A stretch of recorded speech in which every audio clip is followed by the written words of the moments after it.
I'm staring down the barrel of consequences, quite literally, as Marco the Reaper Valentino's ice-blue eyes bore into mine with the kind of intensity that's made grown men weep, beg, and probably sign over their souls with a shaky hand and the desperate hope that mercy might find them in their final moments. But here's the thing about me. The thing that's gotten me into more trouble than I can count on both hands, and possibly a few toes. I've never been good at reading the room, at understanding when I should shut my mouth and lower my eyes and play the part of the apologetic, trembling woman who knows her place in the grand hierarchy of Chicago's underworld. And I'm definitely not starting now. Not when I'm running on 4 hours of sleep, 3 cups of gas station coffee, and the kind of bone-deep exhaustion that makes you feel invincible in the most dangerous way possible. So, I say, and I can hear my own voice cutting through the suffocating silence that's fallen over Castello Nero, like a velvet curtain dropped too quickly, wiping red wine off my apron with the kind of casual indifference that would make my mother, God rest her chaotic soul, either proud or horrified, probably both simultaneously. Are we going to stand here all night having a staring contest? Or are you going to let me finish my shift so I can get to my other job before my manager decides I'm more trouble than I'm worth? The entire restaurant has gone so silent that I can hear the kitchen staff holding their collective breath somewhere behind the swinging doors. Can feel my coworker Jenny's panic radiating from across the room in waves so thick I could probably swim through them if I had the energy or the inclination to care. But instead I just cock my hip to the side in a posture that's pure defiance wrapped in minimum wage confidence and raise an eyebrow at the most dangerous man in Chicago, possibly the entire Midwest if the rumors are even halfway true. Big mistake? Probably, almost certainly, the kind of monumental error in judgment that future versions of myself will look back on and wonder what the hell I was thinking in this precise moment. Do I care? Ask me when I'm not running on empty, when my feet don't feel like they're going to fall off from pulling a double shift, when the memory of my mother's medical bills isn't sitting in my studio apartment like a ghost that demands monthly payments to stay quiet, when I haven't spent the last 24 years of my life learning that sometimes the only way to survive is to pretend you're not afraid, even when terror is crawling up your spine like ice-cold fingers. Let me back up. Give you the context that led to this monumentally stupid moment. This snapshot in time where my entire life is about to pivot on an axis I didn't even know existed until approximately 4 minutes ago. My name is Sarah Winters, and I'm a waitress at Castello Nero, which is what happens when someone decides to combine old-world Italian, elegance with new-money opulence and a healthy dose of mob aesthetics that probably aren't even trying to be subtle anymore. The restaurant sits in Chicago's Gold Coast like a beautiful, expensive warning. All marble columns and crystal chandeliers, and the kind of atmosphere that screams, "We have money and we're not afraid to show it. Also, please don't ask where it came from." I've been working here for 8 months, ever since my mother died, and left me with a mountain of debt that's currently pursuing a PhD in making my life miserable. And in those 8 months, I've learned to navigate the peculiar ecosystem of Castello Nero with the skill of someone who desperately needs the tips and can't afford to ask too many questions about why certain tables get special treatment or why some conversations stop abruptly when I approach with water refills. Tonight started like any other Friday shift, which means chaos orchestrated into something resembling order, a full house of Chicago's elite who've come to see and be seen while eating overpriced pasta and pretending they don't know exactly what kind of establishment they're patronizing. I was working my section near the back, the tables that aren't quite prestigious enough for the real power players, but still command enough respect that the tips make my student loans slightly less soul-crushing, when Table 12 decided to become a problem in the way that men with too much money and not enough supervision often do. The guy, mid-40s, expensive suit that couldn't hide the softness around his middle, wedding ring that he kept turning nervously like it was burning his finger, had been getting progressively handsy throughout the evening, each drink making him bolder, each rebuff from me making him more insistent in that particular way that men like him never seem to understand means no. When he grabbed my wrist during dessert service, his fingers wrapping around my skin with a possessiveness that made my stomach turn, and my vision narrow into that dangerous tunnel that appears when someone crosses a line they shouldn't even know exists. I did what I've always done when backed into a corner by men who think women in service positions are part of the amenities. I yanked my arm back with enough force to make my point crystal clear, to establish that I'm not now, nor will I ever be something that can be grabbed or claimed or treated like property. Unfortunately, physics and momentum decided to join forces with my righteous anger in the worst possible way, because my elbow connected with the wine bottle I'd been about to pour from, a 1947 Chateau Cheval Blanc that cost more than my car, my rent, and probably my entire existence combined. And I could only watch in that slow-motion horror that accompanies true disasters as the bottle tipped, tumbled, and proceeded to empty its $15,000 contents all over the man sitting at the table directly beside us. Not just any man, of course, because the universe has a sense of humor darker than midnight in a cave, but Marco Valentino himself, who I'd only ever seen from a distance, always surrounded by his people, always radiating the kind of danger that makes smart people cross the street and smarter people leave the neighborhood entirely. He'd been sitting there in his three-piece Tom Ford suit that probably cost more than most people's cars, deep in conversation with three other men who all had that same sharp-eyed alertness that marks them as predators rather than prey. And now he was absolutely drenched in red wine that looked disturbingly like blood against the pristine white of his shirt, dripping down his face and his perfectly tailored jacket and pooling on the floor like evidence at a crime scene. The restaurant had gone silent in that way that feels like the world holding its breath before something terrible happens. That moment of collective inhalation before the explosion. And I'd watched as Marco Valentino slowly, deliberately, with the kind of controlled movement that's somehow more frightening than violence, wiped wine from his face with a cloth napkin that one of his men had thrust into his hand. He hadn't yelled, hadn't made a scene, hadn't done any of the things that normal people do when covered in expensive wine, but instead he'd simply stood up, all 6'3" of controlled menace unfolding from his chair like a dark promise, and turned those ice-blue eyes on me with an expression that I couldn't quite read, but knew instinctively meant trouble of the permanent kind. His enforcer, a mountain of a man named Luca, who looks like he eats regular men for breakfast and saves the bones for appetizers, had taken one look at the situation, and then at me.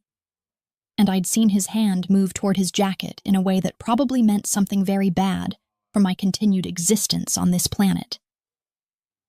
"Boss," he'd said, his voice carrying that particular tone of deference mixed with barely contained violence. "I think this little waitress needs to learn some respect. Maybe apologize properly on her knees before we decide what to do with her."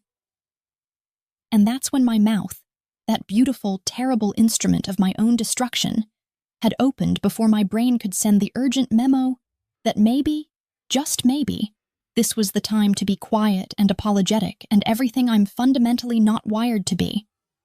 I'd laughed, not a nervous giggle but a genuine bark of humor that surprised even me, because there's something absurd about the whole situation, about the fact that defending myself from one grabby customer had led to me potentially becoming a cautionary tale. And I'd looked Luca dead in his cold, calculating eyes, and said the words that I knew even as they left my mouth were going to change everything. Were going to draw a line in my life between before and after. Between safe and sorry. Between the woman I was and whoever I was about to become. "Man, don't dare me," I'd said, my voice steady, despite the adrenaline singing through my veins like electricity, despite the very real possibility that I was about to become another Chicago tragedy that people whisper about in hushed tones. I've had worse threats from my landlord, and at least he has the decency to text them instead of posturing like some kind of discount movie villain. The reaction had been immediate and varied. Luca's face had gone from threatening to shocked to absolutely murderous in the space of a heartbeat. Jenny had made a sound somewhere between a whimper and a prayer. And somewhere in the kitchen, I'm pretty sure someone dropped an entire tray of dishes. But Marco Valentino, the Reaper himself, The man who supposedly once made an entire rival family disappear over a territorial dispute had gone absolutely, terrifyingly still. He'd studied me with those ice-blue eyes that seemed to see straight through skin and bone to whatever lay beneath, his head tilting slightly to the side like I was a puzzle he'd never encountered before, an anomaly in his carefully ordered world of fear and respect and absolute obedience. And I'd seen something flicker across his face that might have been surprise, or might have been interest, or might have been the moment he decided exactly how he was going to kill me. "You're not afraid," he'd said finally. And it wasn't a question, but rather an observation delivered in a voice like expensive whiskey, smooth and dangerous and liable to make you do things you'd regret in the morning. Why is that, I wonder? Why does a waitress who just cost me $15,000 and a very expensive suit look me in the eyes like she has every right to be standing there instead of running for her life? And I'd opened my mouth to respond, to say something clever or cutting, or at least something that might extend my life expectancy past the next 5 minutes, when Jenny had materialized at my elbow like a guardian angel who'd shown up way too late to actually prevent the disaster, but was still determined to minimize the damage. "Mr. Valentino, sir," she'd said, her voice shaking like autumn leaves in a strong wind. "Sarah didn't mean any disrespect. She was just defending herself from that man at table 12 who's been harassing her all evening. She's a good waitress, the best we have, and I'm sure we can work something out to compensate you for the wine and the suit, and please don't hurt her because she's literally the only person who covers my shifts when my daughter is sick." And I'd wanted to tell Jenny to stop talking, to stop drawing attention to herself, to not put herself in the crosshairs of whatever this situation was becoming. But Marco's attention had already shifted slightly, his eyes moving to table 12 where the handsy customer had gone absolutely pale and was starting to push back his chair, like he was considering making a run for it. "Is this true?" Marco had asked me, his voice still carrying that dangerous smoothness that somehow made every word feel like it had weight and consequence. "Was this man touching you without permission?" And I'd nodded, because lying to someone like Marco Valentino seemed like an even worse idea than insulting his enforcer, seemed like the kind of mistake that people don't usually survive to regret. Something had shifted in his expression then, something dark and possessive and absolutely terrifying, and he'd turned to Luca with instructions delivered in rapid Italian that I couldn't follow, but that made the handsy customer from table 12 suddenly very, very eager to leave, scrambling out of his seat and practically running for the exit, while Luca followed with the casual gait of a predator who knows his prey isn't going anywhere it can't be found. Then Marco's attention had returned to me, full force and completely undivided, and he'd stepped closer, close enough that I could smell his cologne, something expensive and woody with notes of bergamot that probably cost more per ounce than I made in a week, mixed with the red wine that was still dripping from his hair onto his ruined shirt. "You have 2 choices," he'd said, his voice dropping to something that felt intimate, despite the audience of his remaining men and the entire restaurant staff who were watching this play out like it was dinner theater of the most dangerous kind. "You can work off the debt of that wine as my personal waitress at my private estate until I decide you've paid your dues, or I can make a few phone calls and ensure you never work in this city again, that every restaurant, every bar, every establishment that might hire someone with your particular brand of defiant stupidity knows exactly who you are and what happens to people who disrespect me." It wasn't really a choice, not in any meaningful sense of the word, and we both knew it. But I appreciated that he'd at least framed it as an option, had given me the illusion of agency in a situation where I had absolutely none. I should have been terrified, should have been on my knees begging for mercy or calling for help, or doing literally anything other than what I did, which was to look Marco Valentino dead in his cold, beautiful eyes and say, "Fine, I'll take the job, but I'm not calling you sir, and I'm definitely not getting on my knees for anyone. So if that's a requirement of this arrangement, then you'd better make those phone calls now and save us both the trouble." I'd watched something flicker in his eyes then, something that might have been respect or amusement or the first spark of an obsession that neither of us understood yet, and he'd nodded once, a sharp, decisive movement that felt like a contract being signed in blood and wine, and words that couldn't be taken back. "Rosa will give you the address and the details," he'd said, already turning away like I was dismissed, like he'd already moved on to more important matters than one stubborn waitress who'd just agreed to walk directly into the lion's den. "You start Monday morning at 6 a.m. sharp? And Sarah?" He'd paused, looking back over his shoulder with an expression that made my heart do something complicated in my chest, something that felt like fear and anticipation tangled together until I couldn't tell where one ended and the other began. "Don't be late, because I hate waiting, and you've already used up your quota of my patience for the next decade." And with that, he'd walked out of Castello Nero with his remaining men forming a protective barrier around him, leaving me standing in a puddle of $15,000 wine, holding a wine-stained apron, and wondering what the hell I'd just agreed to. What kind of devil's bargain I'd just made with a man who probably had more blood on his hands than a slaughterhouse, and definitely had the power to make me disappear without a trace. Jenny had grabbed my arm the moment they were gone, her fingers digging into my skin hard enough to bruise, her eyes wide with a mixture of terror and disbelief that probably mirrored my own internal state. "Do you have any idea what you just did?" she'd hissed, pulling me toward the kitchen and away from the remaining diners who were starting to whisper among themselves, already turning this into a story they'd tell at cocktail parties. "Do you have any idea who Marco Valentino is? What he's capable of? What happens to people who cross him or insult him or even look at him wrong on a bad day?" And I'd wanted to tell her that no, I didn't really know, that I'd just been reacting on instinct and exhaustion and the particular brand of stupidity that comes from being so tired of being afraid that you stop caring about consequences. But before I could respond, Rosa, the head hostess who'd been working at Castello Nero longer than anyone could remember, had appeared with a piece of paper that had an address in Lake Forest written in elegant script, and a time that made me want to weep because it meant I'd be getting maybe 3 hours of sleep if I was lucky.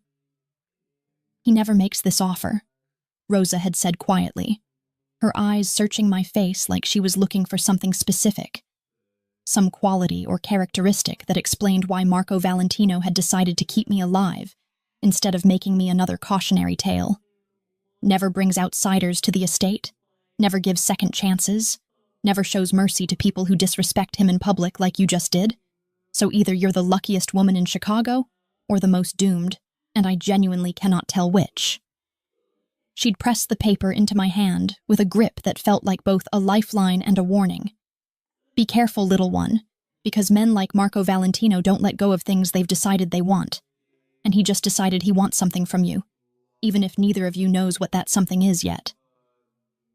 Now I'm standing in my tiny studio apartment at 3 a.m, staring at the address that's going to change my life, wondering if I should run, if I should pack my few belongings and leave Chicago entirely, start over somewhere else where the Mafia doesn't know my name, and I haven't just painted a target on my back by being too tired and too stubborn to be appropriately afraid.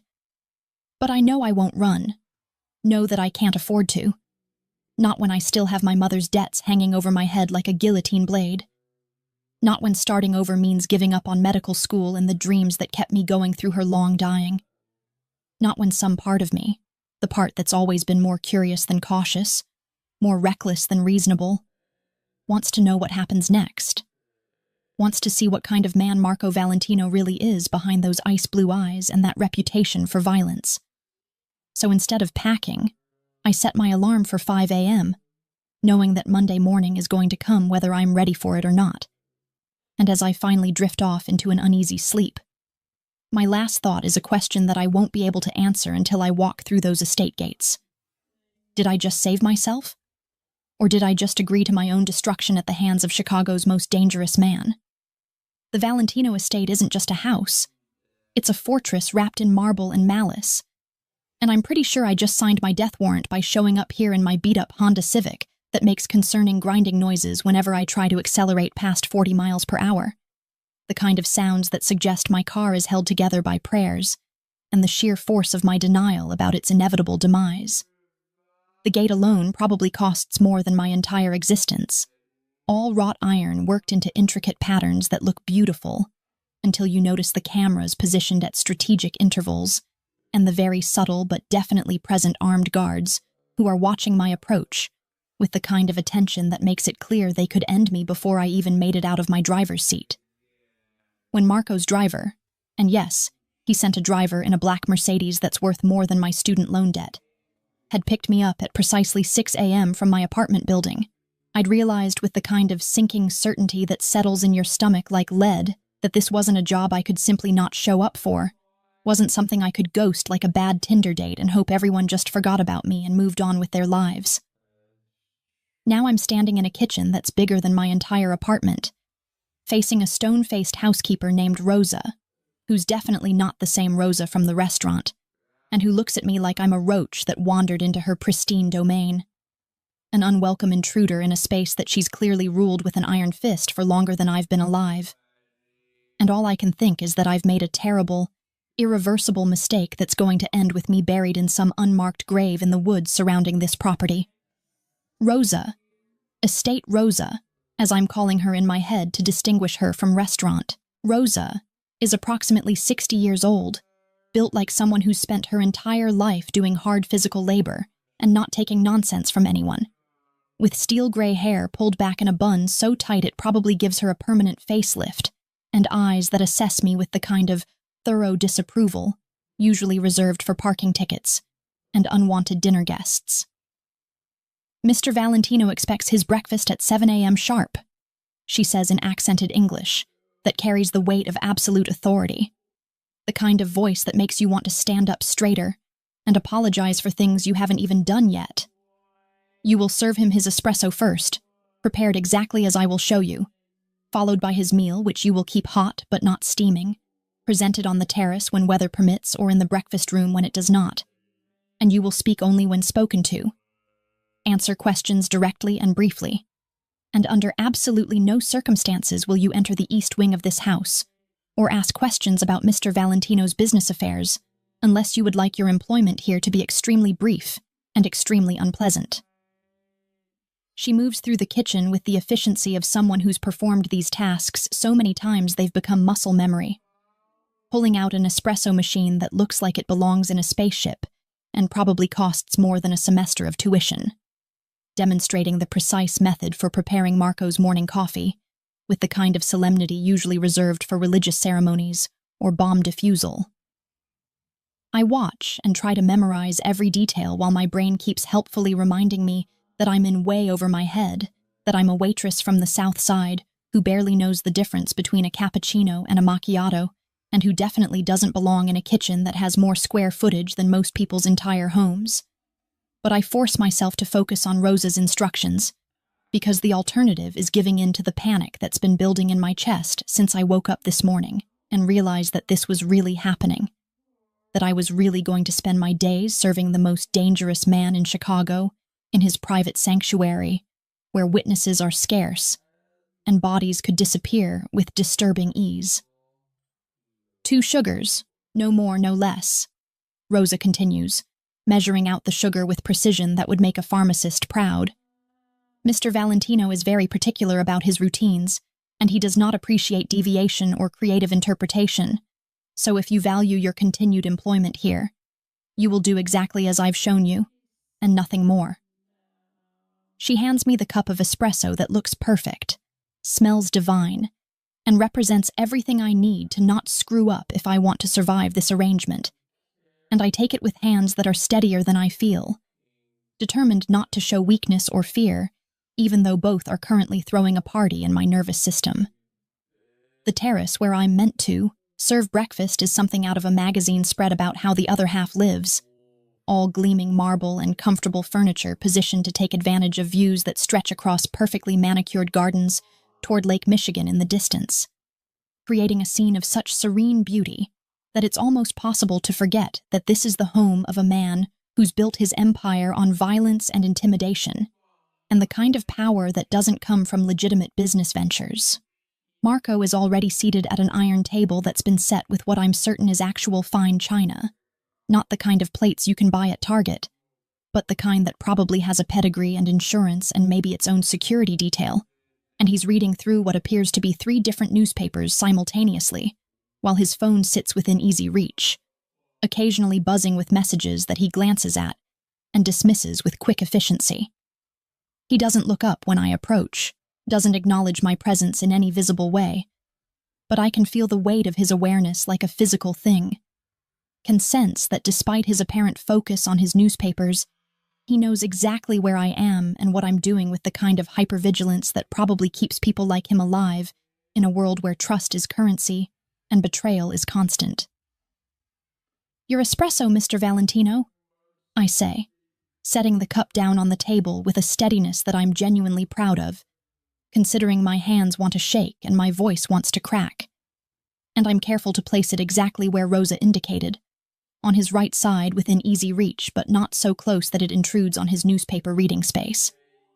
He still doesn't look up, doesn't give any indication that he's heard me or cares about my presence, just reaches for the cup with one hand while continuing to read what appears to be the financial section of the Wall Street Journal. And I watch as he takes a sip, waiting with breath held for some sign of approval, or more likely criticism, that will confirm Rosa's warnings about his exacting standards and particular preferences. The silence stretches between us like taffy being pulled to its breaking point, and I'm about to turn and head back to the kitchen to retrieve his breakfast when he finally speaks, his voice carrying that same smooth, dangerous quality that I remember from the restaurant. The kind of voice that makes you listen even when you'd rather not hear what's being said. "You're wondering why I brought you here instead of simply having you fired or worse," he says. And it's not a question, but rather a statement of fact, delivered with the confidence of someone who's very good at reading people and their motivations. You're standing there trying to figure out if this is some elaborate punishment, or if there's another angle you're not seeing. And you're also probably calculating how quickly you could make it to your car if things go badly, which shows more survival instinct than you, displayed at the restaurant but still not quite enough to keep you truly safe. He sets down his espresso cup with deliberate precision, finally looking up at me with those ice blue eyes that seem to catalog every detail of my appearance, from my carefully neutral expression to the way I'm standing with my weight slightly forward like I'm ready to move at a moment's notice. And I feel stripped bare under that gaze. Feel like he's seeing things about me that I don't even see about myself. "The truth is that I'm not entirely sure why I made you that offer," he continues. And there's something in his voice that might be curiosity, or might be confusion, or might be the first hint of an obsession that's going to consume us both. "I should have let Luca handle you the way we handle all problems, quickly and permanently and without witnesses who might feel compelled to talk. But instead I find myself sitting here waiting for my breakfast to be served by a woman who looked me in the eyes and told me not to dare her. And I'm trying to understand what that says about either your stupidity or your courage. Before I can formulate a response that won't get me killed, Rosa appears with a tray laden with Marco's breakfast. Perfectly poached eggs, prosciutto that probably costs more per pound than I make in a day, fresh fruit arranged with artistic precision, and bread that smells like it was baked this morning by someone who takes carbohydrates very seriously. I take the tray from her with a nod of thanks, and begin setting out Marco's breakfast with the careful attention to detail that Rosa drilled into me, aware that he's watching my every movement with that same unsettling focus, aware that this is some kind of test that I don't fully understand but definitely cannot afford to fail. My mother used to say that the difference between stupidity and courage is whether you survive the decision, I hear myself saying, and I'm not entirely sure why I'm offering this piece of personal information to a man who could use it against me in countless ways. She wasn't usually right about much, spent most of my childhood making choices that fell firmly in the stupidity category, but that particular piece of wisdom has stuck with me through the years, so I guess we'll find out which category my decision falls into, based on whether I'm still alive and employed at the end of this arrangement. Something shifts in Marco's expression, a minute change that I wouldn't have caught if I wasn't already hyper-aware of his every micro-expression, and he picks up his fork with movements that are somehow both elegant and predatory. Like even the act of eating breakfast is something he's turned into an art form that doubles as intimidation. "Your mother is dead," he says. And it's not a question because of course he already knows this. Of course he's had his people dig into every aspect of my life from birth certificates to credit scores. Cancer, prolonged illness, medical bills that bankrupted you and forced you to drop out of medical school in your second year, currently working 2 jobs to pay off debt that wasn't even yours to begin with, while trying to save enough to reapply to finish your degree. He says all of this while cutting his eggs with surgical precision, not looking at me but making it clear that he knows things about me that I've never told anyone, that he's had me investigated with the kind of thoroughness that should probably terrify me more than it does. So the question becomes, Sarah Winters, why someone with your intelligence and your obvious determination to become a doctor would throw it all away by insulting my enforcer and challenging me in front of my men and half of Chicago's elite. And I think the answer is that you're so exhausted from trying to survive that you've stopped caring about consequences, which makes you either very dangerous or very useful. And I haven't decided which yet. The accuracy of his assessment hits me like a physical blow, strips away the defenses I didn't even realize I'd built up, and I find myself setting down the serving tray with less grace than I intended. My hands suddenly unsteady in a way they weren't before because having your life and your motivations laid out by a virtual stranger feels invasive and intimate in equal measure. If you already know everything about me, then you know I can't afford to lose this job no matter how uncomfortable or dangerous it might be, I say, and I'm proud that my voice comes out steady, even though my internal landscape is anything but. So whatever test this is, whatever game you're playing by bringing me here and serving you breakfast while you psychoanalyze my life choices, I'll play along, because I don't have the luxury of pride or fear, or whatever emotion you're expecting me to display right now. I meet his eyes directly, refusing to look away first, even though every instinct is screaming at me that you don't challenge apex predators, you don't stare down wolves and expect to walk away unbitten. But I've already established that my survival instincts are clearly defective, so I might as well commit to the brand at this point. Marco leans back in his chair, and for the first time since I've entered his presence this morning, something that might be a smile ghosts across his face, there and gone so quickly I might have imagined it if I wasn't watching him with the intensity of someone studying a particularly fascinating and deadly specimen. I'm going to tell you something that very few people know, and I'm telling you this because I want you to understand the position you've put yourself in by accepting my offer, he says, setting down his fork and giving me his complete attention in a way that makes the air feel thicker, harder to breathe. Every person who works in this house, who serves me or protects me or exists in my orbit, is here because they've proven their loyalty through blood or family ties or years of service that bought them the privilege of proximity to power. But you're here because you made me curious, and curiosity is a dangerous thing for a man in my position because it implies vulnerability, implies that there's something I want that I don't already have. He stands up, and suddenly the space between us feels both too much and not enough, and I have to resist the urge to step back as he approaches with the kind of controlled movement that predators use when they're not hunting, but definitely not playing either. What do you want from me? I ask, because it seems like the kind of question that deserves to be spoken aloud rather than left hanging in the charged air between us. And I'm genuinely curious what his answer will be because I can't figure out his angle, can't understand why a man who has everything he could possibly want would care about one stubborn waitress with more debts than sense. He stops close enough that I can smell his cologne, something that smells like money and danger, and the kind of confident masculinity that probably comes from never having to question your place in the world's hierarchy.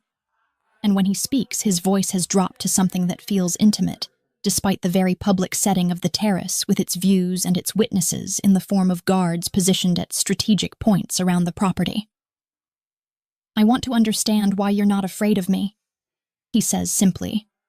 And there's something raw in his voice that catches me off guard, something that sounds almost human beneath the carefully constructed armor of the feared Mafia boss. Everyone is afraid of me, Sarah. Everyone who knows my name or my reputation or what I'm capable of doing to people who cross me. But you looked at me covered in wine with my men ready to hurt you, and you laughed, you challenged us. You acted like we were an inconvenience rather than a death sentence. And I need to know if that's because you're genuinely fearless, or because you've already given up on living and therefore have nothing left to lose. His hand comes up, and I tense automatically. But he doesn't touch me. Just lets his fingers hover near my cheek like he's testing whether I'll flinch, whether this close proximity will finally crack my composure and reveal the fear he's expecting to find. I don't flinch, and I'm not entirely sure why. Not entirely sure if it's stubbornness or exhaustion or something else entirely. Something that has to do with the way his proximity makes my pulse race for reasons that have nothing to do with fear, and everything to do with the attraction that I absolutely cannot afford to feel for a man who's probably killed more people than I've served dinner to. Maybe it's both, I admit, because lying to him seems pointless when he's already demonstrated that he knows more about me than I know about myself. Maybe I'm tired enough to be fearless and scared enough to be reckless, and maybe standing here with you close enough to hurt me is the most alive I've felt since my mother died and took all my plans and my future with her. So if you're looking for a simple answer to why I'm not trembling and begging for mercy, I don't have one to give you. The honesty tastes bitter on my tongue, feels like giving him ammunition that he could use to destroy me. But something about this moment demands truth rather than self-preservation. Demands that I show him the real person beneath the defensive posturing and the exhausted bravado. Whatever he sees in my face seems to satisfy something in him, because he finally steps back, putting distance between us that feels both like relief and loss. And he returns to his breakfast like this intense moment of connection never happened, like he didn't just strip me down to my fundamental truths on his terrace overlooking his kingdom. Luca will be here shortly to give you your schedule and your boundaries, Marco says, his voice returning to that neutral professional tone that suggests we're employer and employee, rather than two people who just shared something uncomfortably intimate. You'll serve my meals, attend to any needs I have during business meetings in the house, and maintain the same schedule you've been keeping with your other jobs because I'm not interested in owning all of your time, just the portions of it that serve my purposes. He pauses, and something in his expression shifts again, becomes calculating in a way that makes my skin prickle with awareness of danger. And Sarah? The East Wing is off limits not because I'm trying to be mysterious, or because I enjoy arbitrary rules, but because that's where I conduct business that you absolutely do not want to witness or become aware of, so if you value your life and your sanity, you'll respect that boundary without testing it the way you seem to enjoy testing everything else. Before I can respond, the sound of footsteps announces Luca's arrival, and the massive enforcer appears on the terrace with the kind of presence that makes the space feel smaller, more contained. His expression when he looks at me carrying a mix of contempt and grudging respect that suggests Marco has told him about our conversation, and he's not thrilled about having to treat me like something other than a problem to be eliminated. "Boss?" he says with a nod to Marco that carries years of loyalty and understanding. "We have a situation with the shipment from the docks, requires your immediate attention, and Dimitri called about the thing we discussed regarding the Russos and their latest territorial push into our distribution networks." He hands Marco a phone that's definitely not the one that was sitting on the breakfast table, something encrypted and secure and probably untraceable. And Marco takes it with an expression that transforms him from the curious man who was questioning me about fear into the cold, efficient crime lord who's built an empire on calculated violence. "Rosa will show you the rest of the house and explain your duties in detail," Marco says to me without looking up from whatever message he's reading on the secure phone. His attention already shifted to matters that are infinitely more important than one new employee who doesn't know her place. "Luca, with me, and call in the accountant, because if those numbers are right, then someone is stealing from us, and they're about to learn why that's the last mistake they'll ever make." He strides off the terrace with Luca following like a lethal shadow, and I'm left standing there with dirty breakfast dishes, and the lingering scent of his cologne, and the distinct impression that I just survived something significant, even though I'm not entirely sure what it was. And as Rosa appears to collect me with her stern efficiency and obvious disapproval of whatever just transpired, I realize that working for Marco Valentino is going to be infinitely more complicated than I imagined.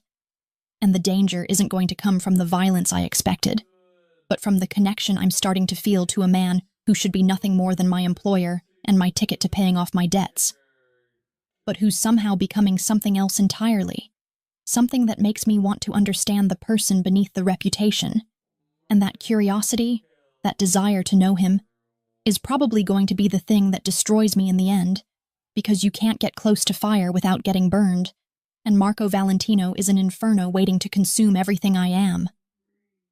3 weeks into this arrangement, and I've learned 3 critical things about Marco Valentino that nobody puts in the cautionary tales they tell about Chicago's most dangerous crime lord. 1. He takes his espresso with exactly 2 sugars and no small talk, preferring his mornings wrapped in silence and newspapers, while the rest of his empire wakes up and begins the daily business of organized crime. 2. He hasn't touched me once, despite the electricity that crackles between us every time we're in the same room, despite the way his eyes follow me with an intensity that makes my skin feel too tight and my breath come too fast, despite the fact that I've caught him watching me with an expression that looks like hunger wrapped in iron control. And 3, he's testing me constantly, creating little scenarios and situations designed to see if I'll break or bend or finally show the fear that he seems convinced must be lurking beneath my stubborn exterior, waiting for me to either prove myself worthy of whatever trust he's considering extending, or prove that I'm just another person who will eventually disappoint him, the way I suspect everyone in his life eventually does. But here's what Marco hasn't learned about me in these 3 weeks of careful observation and controlled proximity, what he can't seem to understand no matter how many background checks he runs or how many psychological games he plays. I grew up with an addict mother who taught me that survival means adapting to chaos, worked 3 jobs through college while watching her waste away in a hospital bed that cost more per day than most people make in a month, and fought tooth and nail for everything I have, including my sanity, and my stubborn refusal to let the world grind me down into something small and scared. So if he thinks a few heated stares and carefully orchestrated proximity are going to make me fall at his feet like every other woman in his orbit, who sees his power and his danger and his ridiculous cheekbones and decides that's enough to build a fantasy on, he's about to be severely disappointed. Or maybe not. And that's the problem that's been keeping me up at night, making me stare at the ceiling of my studio apartment during the few hours between leaving Marco's estate and heading to my shift at the diner. Because the truth is that somewhere between serving him breakfast and watching him conduct business with the kind of cold efficiency that should terrify me but instead fascinates me, I've started seeing him as more than just my dangerous employer. Started noticing the way his jaw tightens when he's stressed, the way his fingers drum against his desk when he's thinking through a problem, the way he sometimes looks at me like I'm a puzzle he desperately wants to solve, but isn't sure he should spend the time trying. Last night was when everything shifted from manageable tension to something far more dangerous, when I crossed a line I didn't even know existed until I was already on the wrong side of it, because I'd been studying in the estate library after my evening shift. Marco had told me I could use any room in the house except the east wing, and the library was quiet and beautiful, and had better lighting than my apartment. And I must have fallen asleep somewhere between memorizing amino acid structures and reviewing organic chemistry equations. Exhaustion finally claiming the victory it had been fighting for, ever since I started this insane schedule of serving a mob boss by day and slinging hash by night while trying to study for the MCAT in whatever scattered hours remained. When I woke up, I wasn't in the library anymore, but rather in a bedroom that was clearly Marco's based on the masculine decor and the scent of his cologne that permeated everything from the sheets to the air itself. Tucked into his bed like something precious rather than an employee who'd inconveniently passed out in his personal space, covered by his suit jacket that still held the warmth of his body and probably cost more than my monthly rent. On the nightstand beside the bed, positioned where I couldn't possibly miss it, was a note written in handwriting that was surprisingly elegant for a man whose reputation was built on violence, and the message was brief enough to be almost dismissive but carried implications that made my heart do complicated things in my chest. "You're playing a dangerous game, Piccola. Make sure you know the rules." The note wasn't signed, didn't need to be, and I'd lain there for several long minutes, trying to process the fact that Marco Valentino had apparently carried me to his bedroom, tucked me into his personal bed, and left me a note that was either a warning or an invitation, or possibly both simultaneously.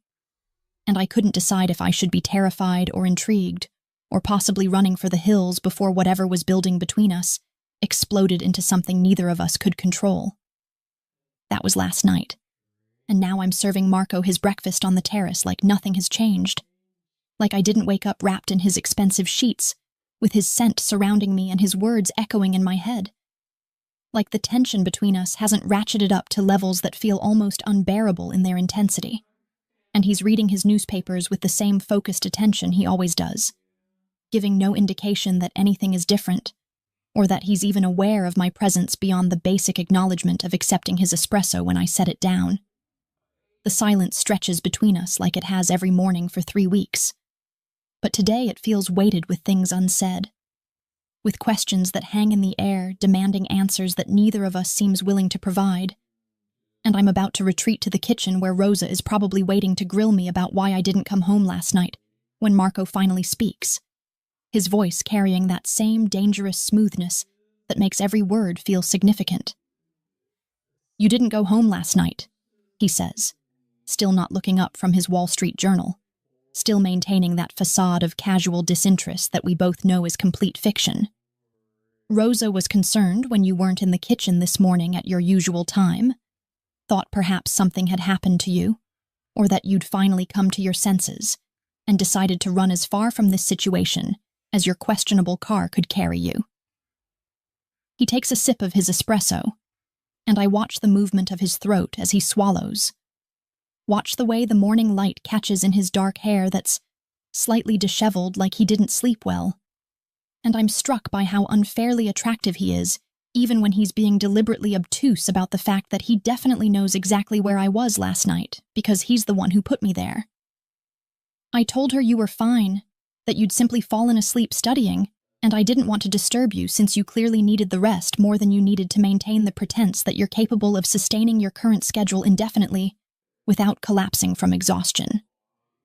The implication that he cares about my well-being, that he's paying attention to my exhaustion and my struggles in a way that goes beyond employer observation and into something more personal, more intimate, makes something warm unfurl in my chest.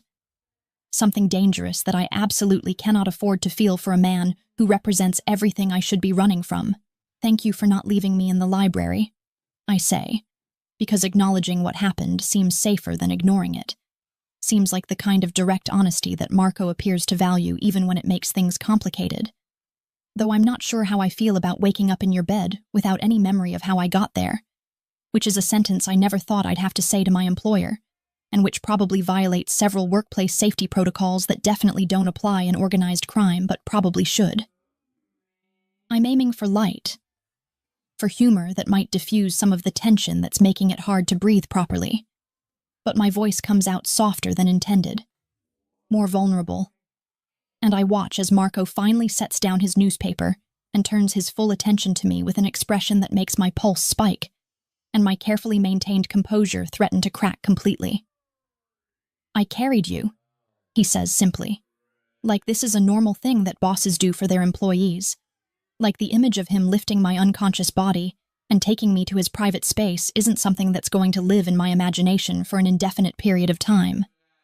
"You were dead asleep in the library chair with your textbook open on your lap, and your notes scattered around you like evidence of how hard you're pushing yourself. And I stood there for probably longer than I should have just watching you sleep because it was the first time since you started working here that you looked peaceful, instead of exhausted or defiant, or some combination of both." He stands up, abandoning his breakfast completely, moving toward me with that predatory grace that makes every instinct scream danger while simultaneously making parts of me that have no business responding to danger sit up and pay very close attention. "I should have woken you up and sent you home like any reasonable employer would do, should have maintained the professional boundaries that are already dangerously thin between us. But instead I took you to my room because the guest rooms felt wrong somehow. Felt like I was keeping you at a distance when what I actually wanted was to have you in my space, surrounded by my scent. In my bed where I could imagine what it would be like if you were there by choice rather than unconscious necessity." The raw honesty of his confession hits me like a physical blow, strips away any pretense that what's happening between us is simple or professional, or anything other than completely inappropriate and probably disastrous.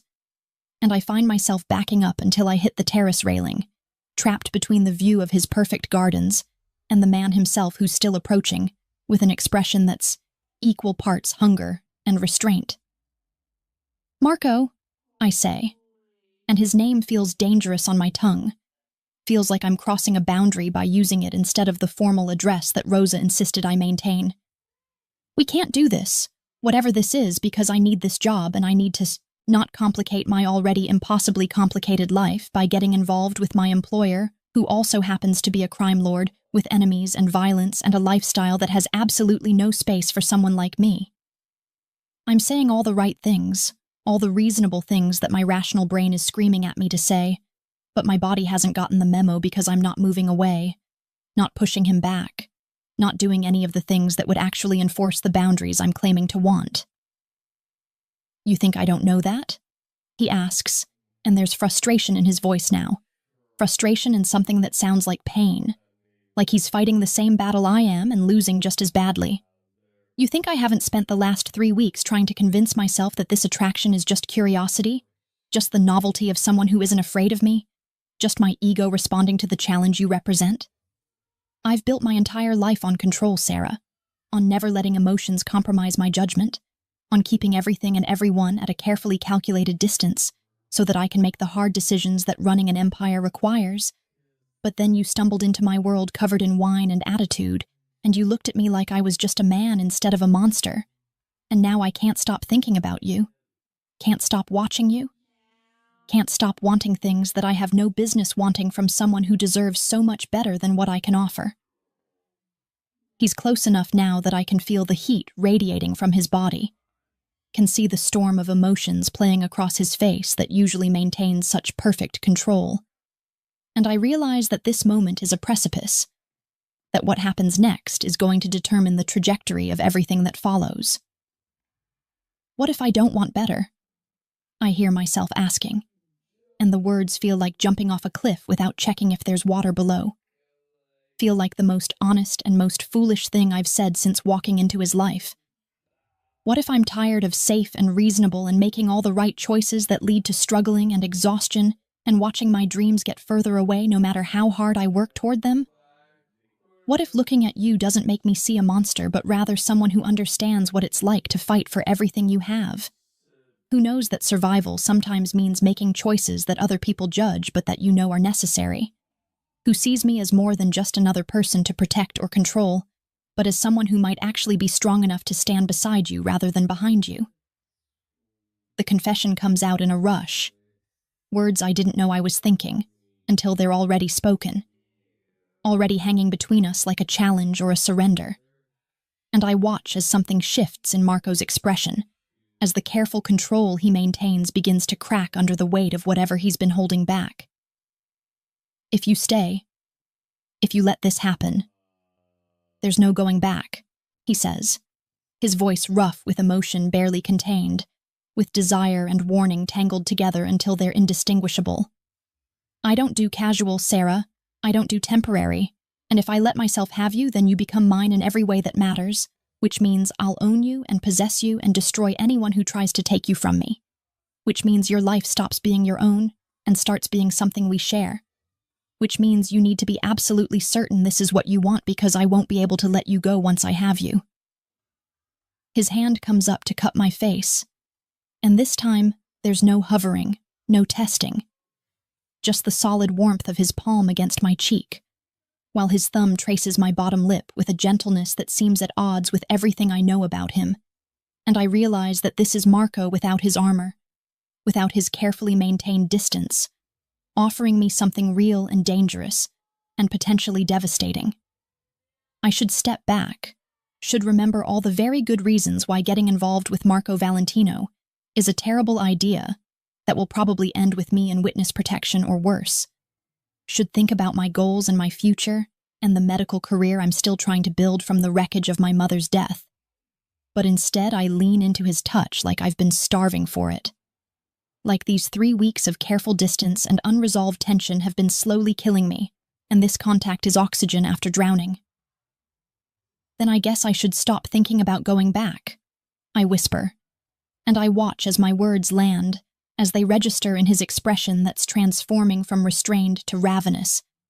And I barely have time to take a breath before he's closing the distance between us completely. Before his mouth is on mine with a hunger that's been building for 3 weeks. Of watching and waiting and wanting. And I'm kissing him back with equal desperation, with 3 weeks of my own denied desire pouring into this moment that feels both inevitable and impossible. The kiss is nothing like I imagined, nothing soft or gentle or tentative, but rather a claiming that steals my breath and my thoughts, and possibly my sanity. Marco's hands tangling in my hair, while mine grip his shirt, like I'm trying to hold on to something solid in a world that's suddenly spinning out of control, and I can taste coffee and want and 3 weeks of restraint breaking apart under the force of finally giving in to what we've both been fighting. When he finally pulls back, we're both breathing hard, both looking at each other with a combination of desire and disbelief, and I can see in his eyes that this changes everything, that we've crossed a line that neither of us can uncross no matter what happens next. "This is insane," I managed to say, my voice shakier than I'd like, my lips still tingling from the intensity of his kiss. "This is absolutely the worst decision I've ever made, and I've made some spectacularly bad decisions in my 24 years on this planet." "Probably," Marco agrees. But he's smiling now, really smiling in a way I've never seen before. Something genuine and almost boyish that makes him look younger and more human, and infinitely more dangerous to my emotional well-being. But we're going to do it anyway because I've spent 3 weeks trying to be reasonable and professional, and it's made me miserable. And I didn't build everything I have by playing it safe or making the smart choice. I built it by taking what I wanted and dealing with the consequences later. He kisses me again. Shorter this time, but no less intense. And when he pulls back, his expression has shifted into something more serious, more concerned. "But you need to understand what you're signing up for here, Piccola. You need to know that my world is dangerous and violent and full of people who would love nothing more than to use you against me. Which means, if we do this, if we make this real, then your safety becomes my obsession and your freedom becomes negotiable because I can't lose you, won't survive losing someone else I care about." Before I can respond to this declaration that should probably terrify me but instead makes me feel valued in a way I haven't felt since my mother died, before I can process the implications of Marco Valentino admitting that he cares about me and that he's willing to restrict my freedom to keep me safe, the sound of rapid footsteps interrupts us, and Luca appears on the terrace with an expression that immediately transforms Marco from the man who was just kissing me, like I was essential to his survival, back into the cold crime lord who makes life and death decisions before breakfast. "Boss, we have a problem," Luca says, his eyes flicking to me briefly, with an expression that suggests he knows exactly what he just interrupted, and isn't particularly happy about it. "There's been an attack on the warehouse in Pilsen, 3 of our men dead and the shipment stolen, and the Russos left a message specifically about your new pet. Said that Valentino's getting soft if he's letting pretty waitresses distract him from business. Said maybe they should remind him what happens when you take your eyes off what matters." The words land like bullets, each one finding its target, and I watch as Marco's expression goes from concerned to absolutely murderous in the span of a heartbeat, as every soft edge that was present moments ago disappears behind the armor of the man who's survived in this world by being more brutal than his enemies. "Increase security on the estate immediately," Marco orders, his voice cold and precise, and nothing like the rough want that colored it moments ago. "Double the guards on every entrance, run background checks on anyone who's been hired in the last month, and get me everything we have on Russo movements in the past week because someone told them about Sarah, and I want to know who, and I want them brought to me alive so I can personally demonstrate what happens to traitors in my organization." He turns to me, and there's something in his eyes that's both apology and command, both regret and determination. "You're moving into the estate permanently starting today. Not as my employee, but as someone under my protection, and I don't want to hear arguments about your independence or your other job or anything else, because the Russos just declared open season on you, and I will burn this entire city down before I let them touch you. Marco, I can't just move in here. I have a lease and a life and responsibilities that don't disappear just because some rival family mentioned me in their criminal correspondence. I start to protest, but he cuts me off with a look that makes it clear this isn't a negotiation, isn't something I get to have input on. And I feel the first stirrings of the fear I should have felt 3 weeks ago when I first walked into this world. The understanding that dating Marco Valentino means giving up control over my own safety, my own choices, my own life in ways that I'm only just beginning to comprehend. This is what you meant about ownership, I say, realization dawning cold and clear. This is what you were warning me about when you said there's no going back, that if I let this happen, then my life stops being my own. Yes, he says simply, brutally honest in a way that I'm learning is characteristic of him when it comes to the things that matter. This is exactly what I meant. And if you want to walk away, then you need to do it now, before this gets any worse, before I become so invested in keeping you alive that I lose whatever small amount of perspective I still have left. But if you stay, if you choose this, then you accept that your safety is now my priority, and your independence is negotiable, and your life is tangled with mine in ways that are permanent and possibly catastrophic. He cups my face again, gentle despite the violence humming under his skin, despite the rage I can feel building in him over the threat to me, over the fact that the Russos have forced his hand and made me a target. Tell me what you want, Sarah. Tell me if you're strong enough for this, or if I need to let you go before we both get destroyed by what's building between us.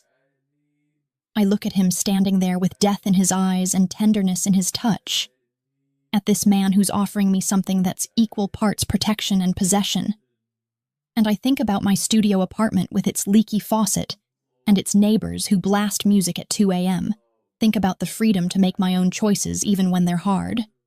Think about medical school and the future I've been fighting for, and whether any of it matters if I'm not with someone who sees me as more than just another person to save or fix or manage. And I realize that maybe the scariest thing isn't Marco's world of violence and danger, but rather the fact that I want to stay in it, want to belong to him in all the ways he's offering, want to choose this insanity over the safe, reasonable path that's left me exhausted and alone, and wondering if surviving is the same thing as living. I want to stay, I say, and I watch as relief and triumph and something that might be love flashes across his face before he's kissing me again, before he's holding me like I'm precious and essential and worth burning the world for. And as Luca clears his throat awkwardly in the background, and Marco reluctantly pulls away to deal with the crisis that's threatening to consume us both, I realize that I've just made a choice that's going to define the rest of my life, that I've chosen Marco Valentino and his dangerous world over safety and certainty. And as he walks away with Luca talking in rapid Italian about security protocols and retaliation plans, as I stand alone on the terrace trying to process everything that just happened in the span of 20 minutes, my phone buzzes in my pocket with a text from an unknown number that makes my blood run cold. He can't protect you forever, pretty girl. We'll be seeing you soon. VR. And I realize that choosing Marco means I've just painted a target on my back that might get me killed. But the truly terrifying part is that even knowing this, even seeing the threat spelled out in black and white on my phone screen, I wouldn't change my decision. Wouldn't choose safety over him, which means I'm either in love or insane or possibly both, and I'm about to find out which in the most dangerous way possible. You know that moment when you realize you've officially lost your mind, when you cross over from making questionable life choices into full-blown insanity territory, where rational thought goes to die, and pure stubborn determination takes over like a hostile takeover of your survival instincts.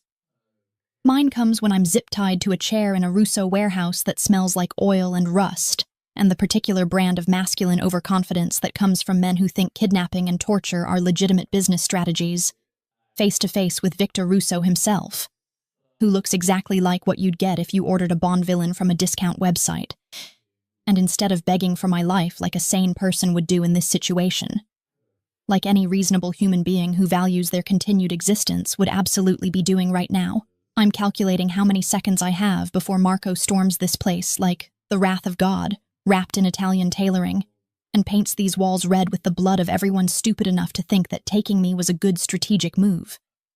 Victor thinks I'm leverage, thinks I'm a weak point in Marco Valentino's otherwise impenetrable armor, thinks I'm just Marco's pretty little distraction that he can use to break the unbreakable crime lord who's built his entire reputation on being harder and colder and more ruthless than anyone else in Chicago's underworld. And I can see in his eyes that he's already planning exactly how he's going to use me, exactly what he's going to do to make Marco suffer before he finally puts a bullet in both our heads and claims whatever territory he thinks he's entitled to in this endless game of violent chess that these men play with human lives. But here's what Victor doesn't know. What he couldn't possibly understand, because he's clearly spent his entire life underestimating women and mistaking fear for weakness and confusing silence for submission. I didn't fall for Marco despite the violence and darkness that surrounds him like an expensive cologne. Didn't choose him in spite of the danger and the blood and the moral compromises that come with loving a man whose empire is built on activities that would give law enforcement officials wet dreams about RICO charges. I fell for him because I finally found someone as relentlessly stubborn as I am. Someone who doesn't flinch when life gets hard. Someone who doesn't break under pressure but instead becomes something harder and sharper and more dangerous. Someone who looks at the world's attempts to destroy him and says, "Not today," with the kind of conviction that makes the universe think twice about its plans. So when Victor leans in close enough that I can smell the cigarettes and expensive scotch on his breath, close enough that I can see the pores on his face and the cruel satisfaction in his eyes, close enough that he probably thinks he's intimidating me into compliance, or at least into some display of the fear that he's expecting, and asks me in heavily accented English if I'm afraid of what's going to happen to me now that I'm in his power, I look him dead in those cold, calculating eyes, and say the same thing that started this whole beautiful disaster. The same words that got me into this mess, and that somehow feel appropriate for what might be my final moments. "Man, don't dare me, because I've survived worse than you on less sleep and with worse odds, and the only thing you've accomplished by bringing me here is guaranteeing that Marco Valentino is going to make your death so memorable that people will still be talking about it decades from now as a cautionary tale about what happens when you touch things that belong to him." The reaction is immediate and exactly what I was hoping for. Victor's face transforms from smugly confident to genuinely angry in the space of a heartbeat, his hand coming up to strike me with enough force that my head snaps to the side and I taste blood in my mouth, metallic and warm. But I just turn back to look at him with a smile that's probably more feral than friendly, and spit the blood onto his expensive shoes, because if I'm going to die in this warehouse, then I'm going to die on my own terms, with my dignity intact, and my middle finger firmly extended to the universe that keeps trying to make me small and scared and apologetic for taking up space. "You think your boyfriend is coming to save you?" Victor asks, his voice shaking with barely controlled rage that suggests I've hit a nerve, that maybe he's not as confident about this plan as he's pretending to be. "You think Marco Valentino cares enough about some waitress he's been fucking for a few weeks to risk open war with my family, to throw away years of carefully maintained territory agreements and peace treaties, to potentially destroy everything he's built just to retrieve one insignificant woman who should have known better than to spread her legs for a monster?" His words are meant to hurt, meant to make me doubt Marco's feelings for me, meant to plant seeds of insecurity that will make me easier to break. But all they do is make me laugh. A genuine sound of amusement that echoes in the warehouse and clearly confuses everyone present because women in my position aren't supposed to laugh, aren't supposed to find humor in their own impending torture and death. "The thing is, Victor, you've made a fundamental miscalculation about who Marco is and what I mean to him," I say, my voice steady despite the pain radiating from my cheek where he hit me, despite the zip ties cutting into my wrists and the very real possibility that I'm wrong about everything, and Marco isn't coming, and I'm about to die alone in this warehouse for the crime of falling in love with the wrong man. You think he's going to weigh the cost-benefit analysis of saving me versus maintaining peace? Think he's going to be rational and strategic and make the smart business decision to cut his losses and let you have your petty revenge? But what you don't understand is that Marco stopped being rational where I'm concerned the moment I told him not to dare me in his own restaurant. And now that I'm his, now that he's claimed me in every way that matters, you didn't just take a woman he's fond of. You took something that belongs to him in the most fundamental sense. And there is no amount of territory or money or strategic advantage that's going to stop him from tearing through your entire organization to get me back. I pause, letting my words sink in, watching as something that might be doubt flickers across Victor's face. So the real question isn't whether Marco's coming. It's whether you're smart enough to let me go before he gets here and maybe, just maybe, survives this colossal error in judgment you've made by thinking I'm a weakness you can exploit instead of the line in the sand that's going to get you killed.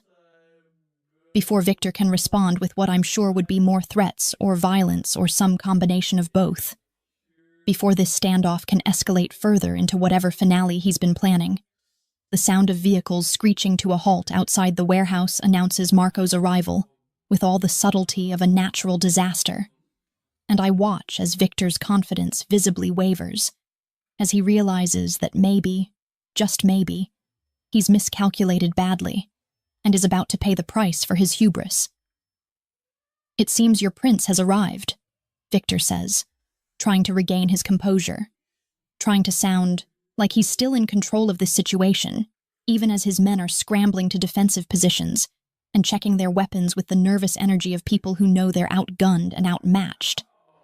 "Let's see if he's willing to trade himself for you, if his love is strong enough to sacrifice everything he's built for one insignificant woman. And if he refuses, well, then you'll learn exactly how much you actually mean to him in the most painful way possible."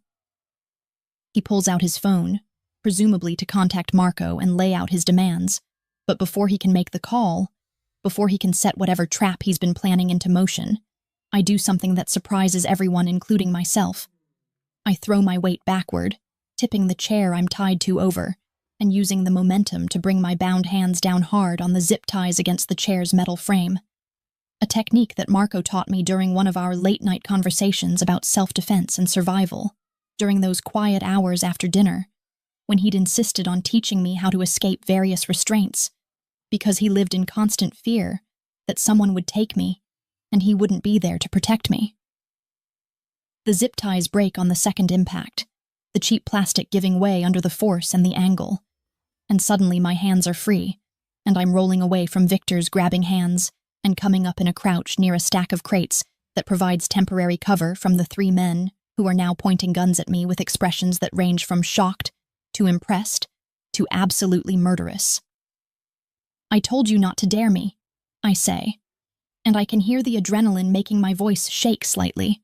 But I don't care because I'm free, and Marco is outside, and I've just proven that I'm not the helpless victim Victor assumed I would be. That I've been paying attention to everything Marco taught me. That I've learned to survive in his world, not by hiding behind him, but by becoming someone who can stand beside him. The warehouse erupts into chaos as Marco's forces breach the entrances, as gunfire fills the air with sound and fury, as the careful standoff dissolves into the kind of brutal violence that I've come to understand is how problems get solved in this world, and I stay low behind my makeshift cover, making myself as small a target as possible while watching for an opportunity to either help or escape or do something other than just waiting to see who wins this battle for my life and my future. Marco appears like vengeance personified, moving through the warehouse with Luca and what looks like half his organization backing him up. And the look on his face when he spots me is something I'll remember for the rest of my life. Relief and rage and love and promise all mixed together into an expression that makes it clear that Victor's fate was sealed the moment he decided to take me. That there's no negotiation or mercy or strategic retreat that's going to save him from what's coming. "Sarah, stay down." Marco shouts across the chaos, his voice cutting through the gunfire and the shouting with the kind of command that makes me automatically obey.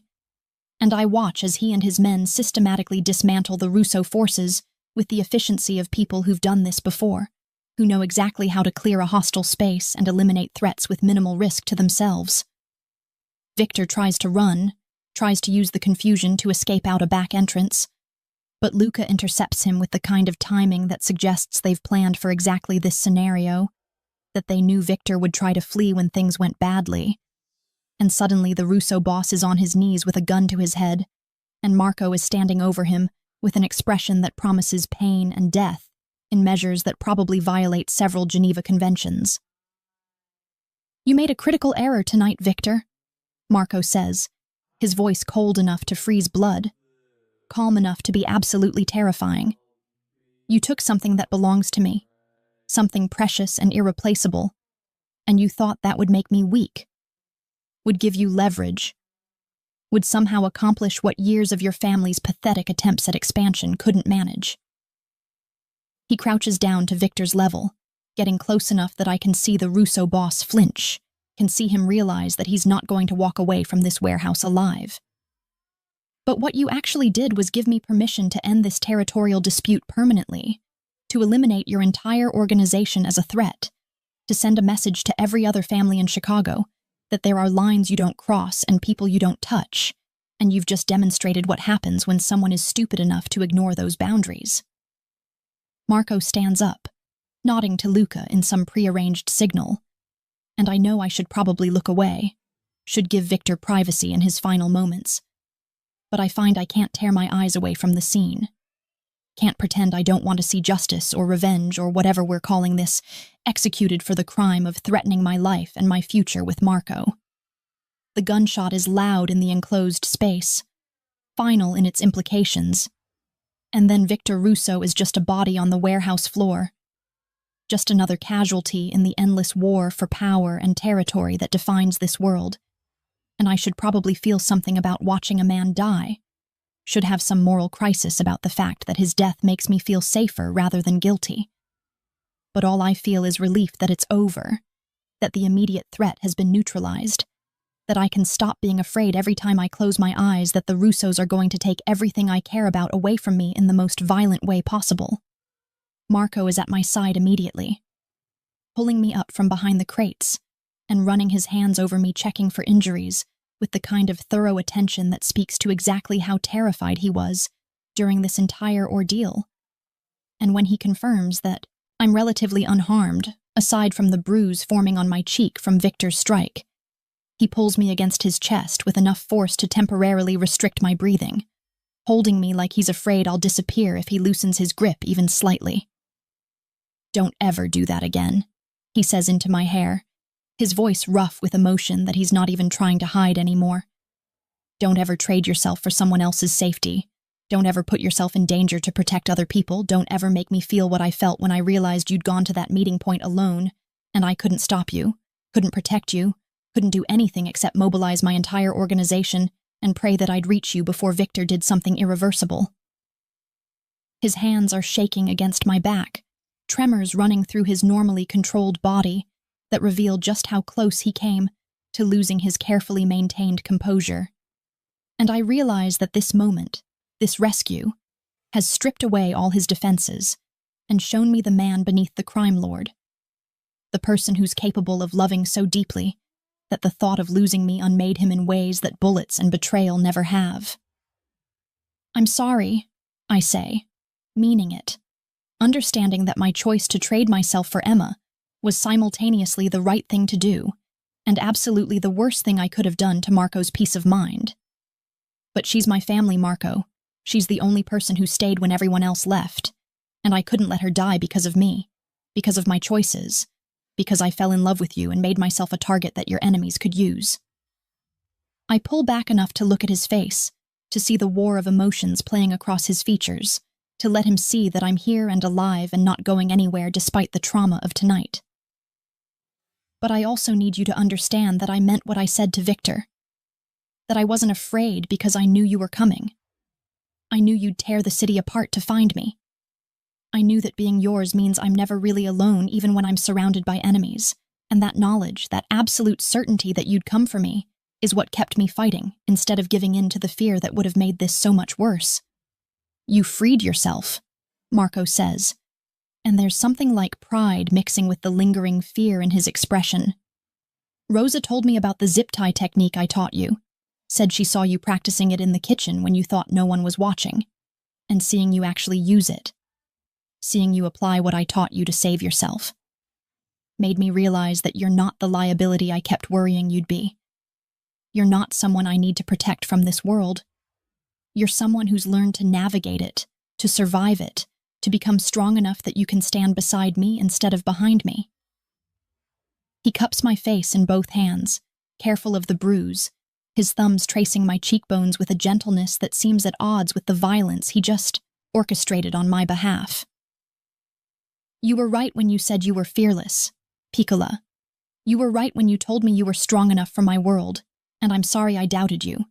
Sorry I tried to keep you safe by keeping you away from the reality of what my life entails. Sorry I didn't trust that you're exactly who I've been looking for my entire life.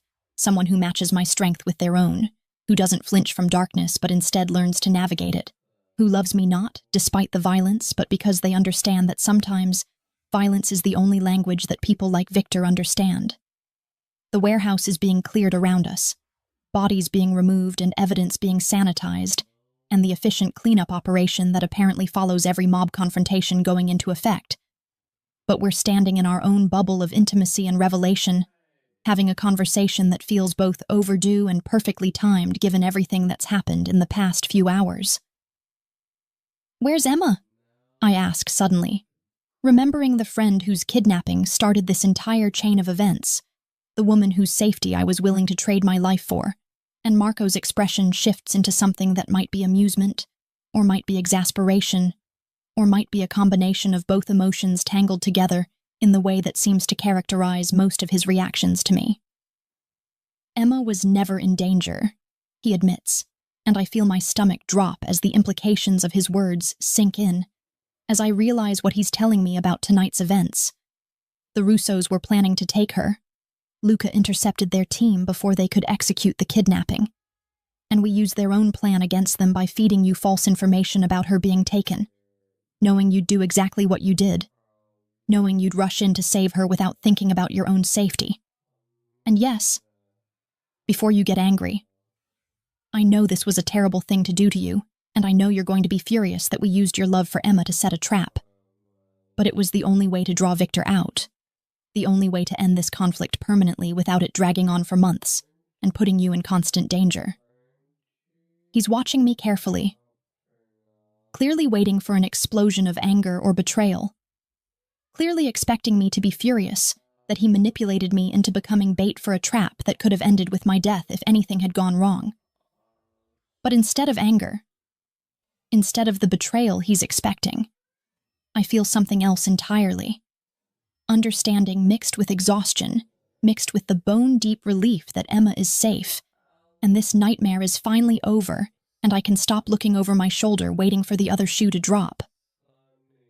"You used me as bait," I say slowly, testing out the words, trying to decide how I feel about this revelation. "You let me think my best friend was in mortal danger. Let me walk into a warehouse full of hostile Russians who wanted to kill me.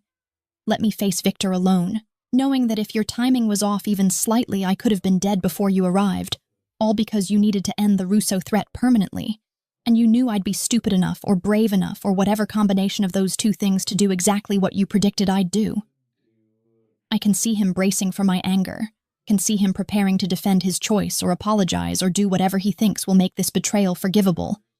But I surprise both of us by laughing, by finding genuine humor in the situation, because it's so perfectly emblematic of who we are together. Him making calculated, strategic decisions that involve controlled amounts of danger. Me rushing headlong into those dangers without enough concern for my own well-being. Both of us somehow surviving the chaos we create together. "You're not angry," Marco says, and he sounds almost disappointed, like he was prepared for a fight and is confused by my lack of fury. "You should be angry, Sarah. You should be screaming at me for using you, for putting you in danger, for manipulating your emotions to serve my strategic purposes. But instead you're laughing like this is somehow funny instead of a massive betrayal of your trust that should probably end with you leaving me and never looking back." His confusion is endearing, in a way that I didn't expect. Makes him seem more human and less like the calculated crime lord who orchestrates complex operations. And I realize that he genuinely doesn't understand why I'm not mad, why his manipulation doesn't feel like betrayal, but rather like the inevitable result of two people trying to protect each other in a world where protection often requires morally questionable methods. I'm not angry because I understand why you did it, because in your position I probably would have done something similar, and because the outcome is that Victor is dead, and his organization is destroyed, and Emma is safe and I'm alive despite making spectacularly poor decisions about trading myself for hostages. I explain, moving closer to him, closing the distance that he's maintaining like he thinks I might change my mind about forgiving him. But Marco, if we're going to make this work, if we're going to build something real together in your world of violence and strategy and calculated risks, then you need to trust me enough to include me in your plans, instead of manipulating me into position.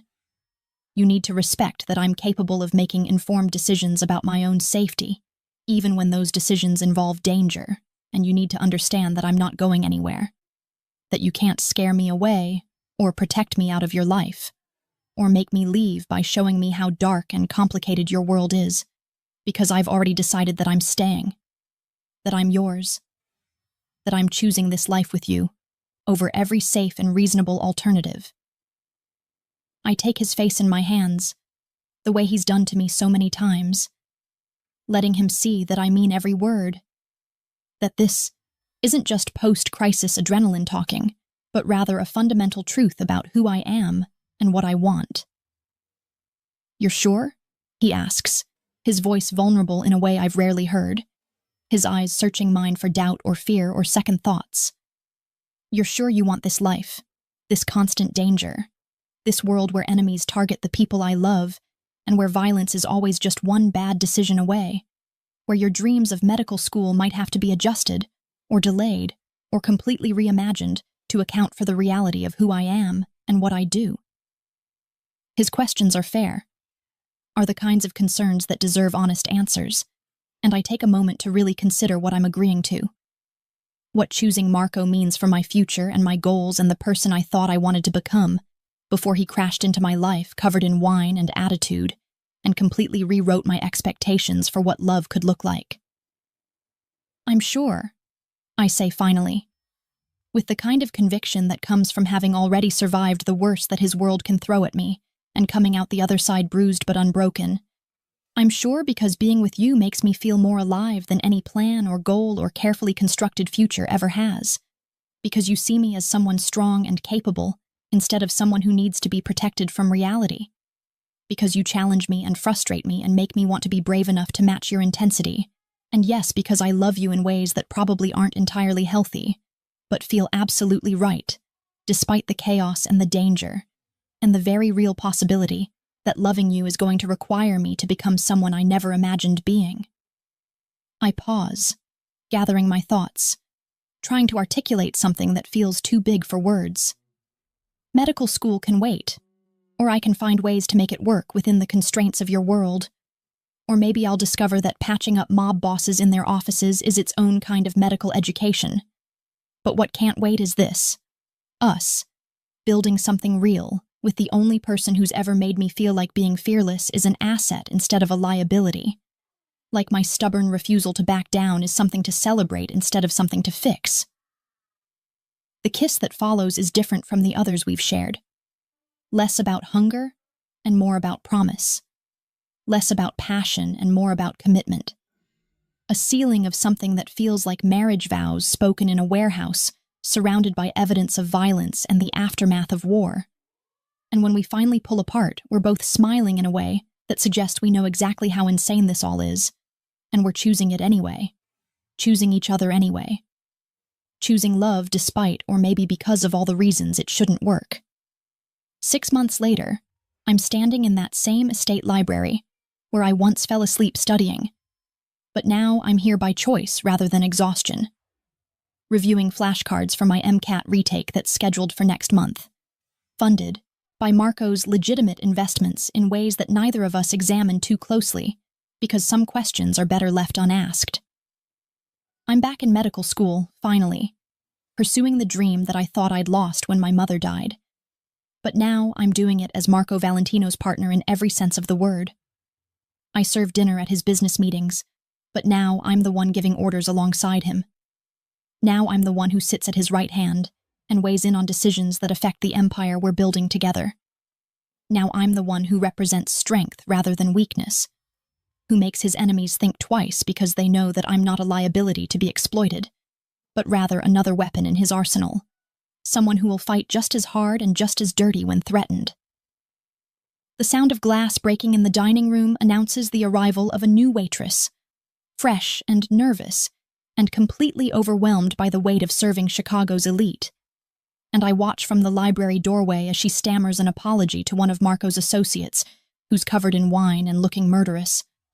Watch as she backs away with fear written across her face, in ways I remember feeling even though it seems like a lifetime ago now. Marco catches my eye from across the room, and I can see the memory of our first meeting playing across his face. Can see him remembering the girl who refused to apologize, who looked him in the eyes and dared him to do his worst, who changed his entire world by being too stubborn, or too tired, or too reckless to be appropriately afraid. And I move through the dining room with the confidence of someone who belongs here, catching the wine glass before it falls, and smirking as I tell the terrified waitress what I wish someone had told me that first night at Castello Nero. Don't worry, sometimes the best things start with a little mess, and the men in this room might look dangerous, but they're really just drama queens in expensive suits who need someone brave enough to call them on it occasionally. Marco pulls me onto his lap as I pass his chair, a public claiming that would have scandalized me 6 months ago, but now just makes me smile, and I realize that my fearlessness didn't lead me to ruin like everyone predicted it would. Didn't get me killed or destroyed or broken by the violence that surrounds this life, but instead led me to exactly where I was always meant to be, next to a man who matches my strength for strength, my darkness for darkness, my stubborn defiance for stubborn defiance, building an empire together on the foundation of wine stains and death threats, and the kind of love that looks like madness from the outside, but feels like coming home from the inside. They say you should fear the monster, run from the danger, choose safety over passion and reason over recklessness.